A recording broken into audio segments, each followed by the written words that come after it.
It's usually helpful to start, especially with a group of people that are from all over, to talk a little bit about Piedmont Healthcare and who we are, give you a sense of how we fit into the folks that you're used to dealing with. So we are as of October 1st, we've only got a couple more weeks, we'll have 7 hospitals, about, 200 or so individual locations, about $2.5 billion in annual revenue, about 500 and 600 employed physicians, and another 1,000 plus in our clinically integrated network. We have 10 urgent cares.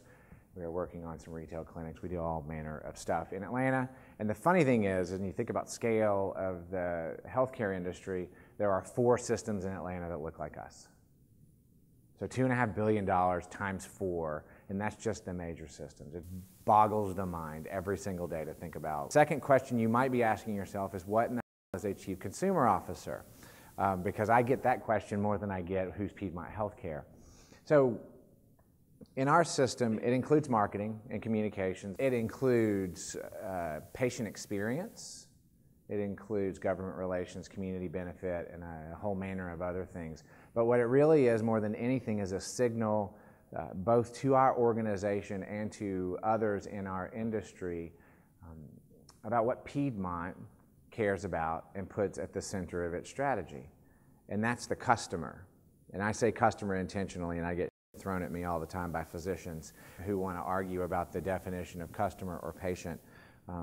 But until we start to recognize that these are people with choice and approach them as such, we're never going to get to the place that we need to be as an industry and certainly as a system, which is all I care about. Today, I hope to talk to you guys a little bit about our journey in healthcare consumerism, how we view our approach to the customer, how that's changed over time and where we're going as a system. Honestly, being close to a lot of my peers, there aren't many systems that look at it this way, but more and more do every day. And then this is, if there's a spectrum, we're on the far end and we're a little bit ahead.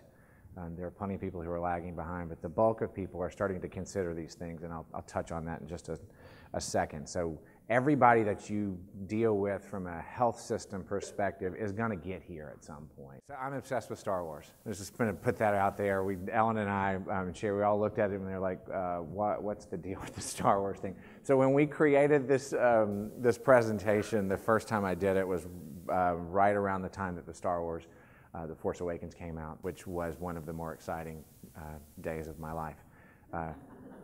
Behind birth, wedding. And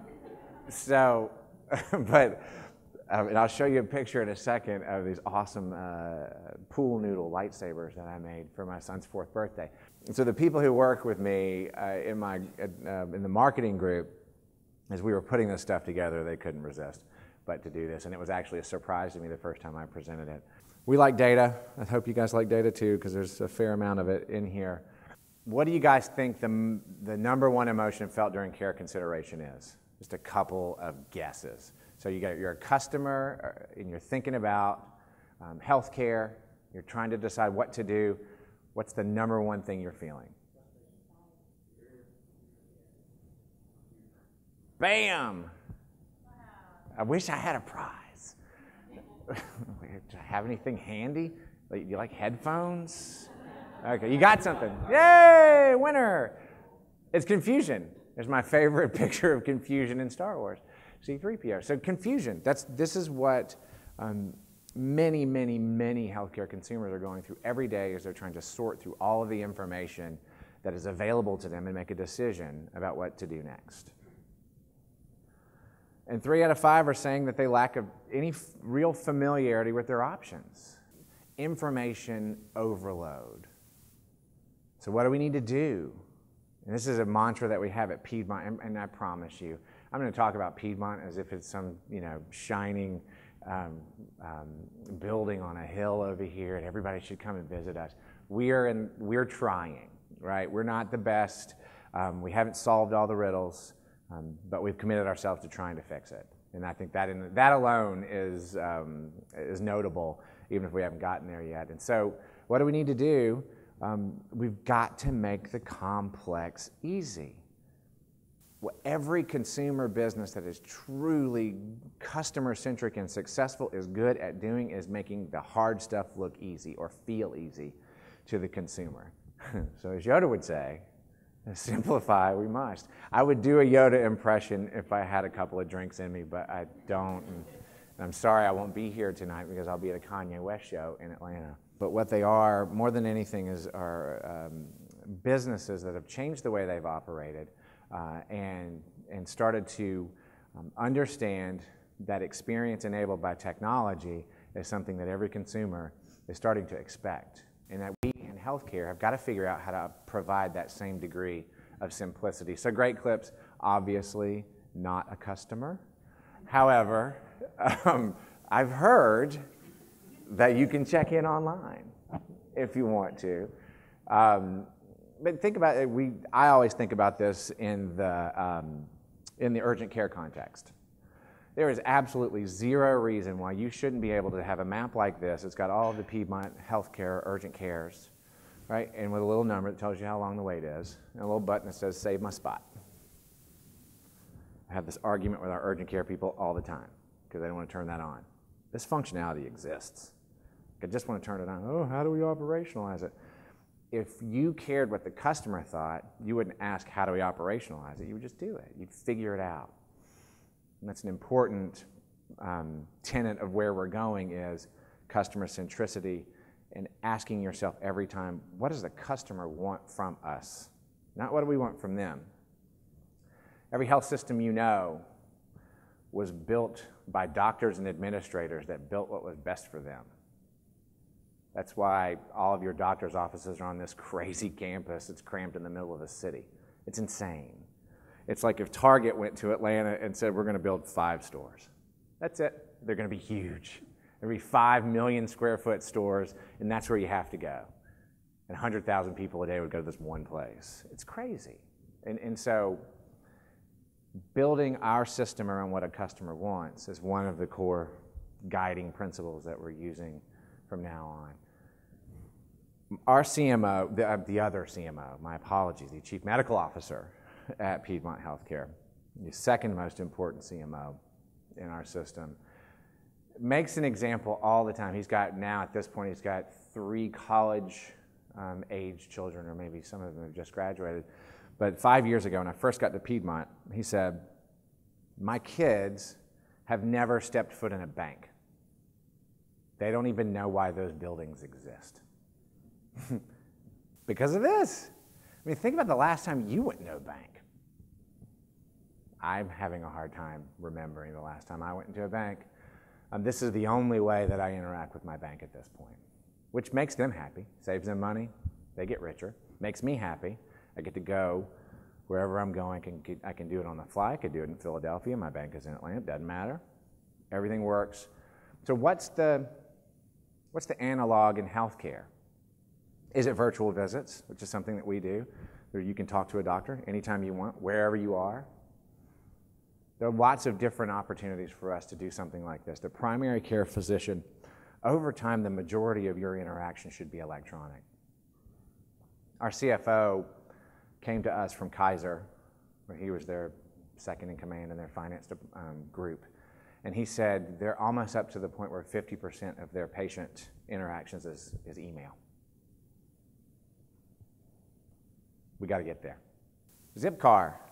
I mean, who would have considered, and I could have thrown up Uber because everybody loves Uber, but it's the same general principle, which is, what do you need a car? You don't even need a car anymore. And everything that you do, every interaction you have with this organization is technologically enabled. It's simple and easy.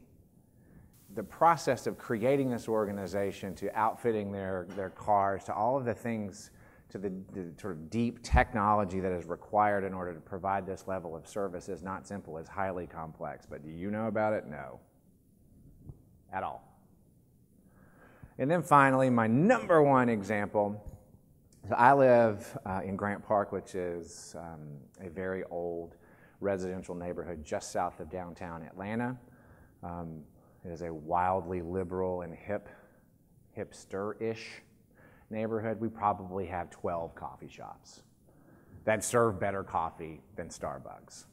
And yet the Starbucks across my office gets every single penny that I spend on coffee. And they do it because I don't want to have to stand in line. I don't want to have to wait. Part of the problem with hipster coffee shops is they got to pour it over the thing and it takes forever to get your coffee. And I'm like, shit, guys, I just need to go to work. You know it's true. Every morning can't be Saturday morning where you can savor your damn coffee. You got to get to work. And so Atlanta's notorious for shitty traffic, so I will be sitting in the middle of traffic on my way to my office, and I'll just order my coffee, hit the button. It's ready when I show up. I walk in, I grab it, I walk out, I go to work. Again, that's not an easy thing to do. Think about the process and workflow that Starbucks had to fix and change. But why did they do it? Because their customers want it. And it's funny, you can see the ripples now. It's happening all over the industry. I don't know who lives in markets that have Chick-fil-A's. I know you do.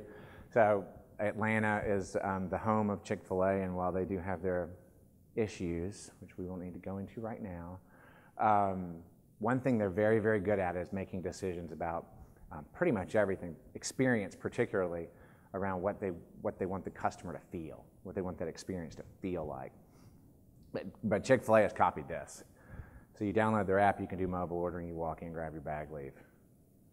It's only a matter of time before you can do this literally every single place that you want to buy something.